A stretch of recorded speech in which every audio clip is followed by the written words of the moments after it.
Hi friends! Thanks for tuning in. If you like this video, please give it a like, comment below, and take a moment to subscribe to our channel.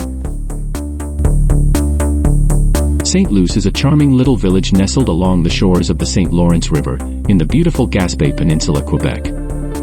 This peaceful community is well known for its stunning waterfront views, colorful homes, and laid-back atmosphere.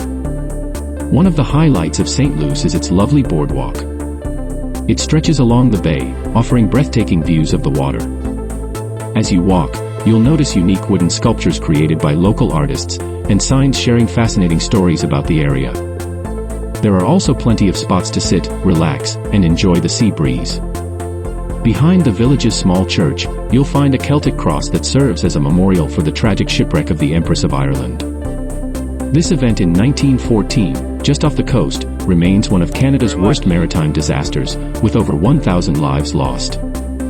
Sainte-Luce is also a gateway to nearby adventures. Just a short distance away, you can visit Bic National Park, known for its scenic trails, rocky beaches, and unique wildlife. For history buffs, the lighthouse at Pointe-au-Père is a must-see. It features a maritime museum that delves into the history of the Empress of Ireland, and even a retired submarine you can explore. With its natural beauty, rich history, and warm, welcoming vibe, Sainte-Luce is truly a hidden gem of the Gaspé Peninsula.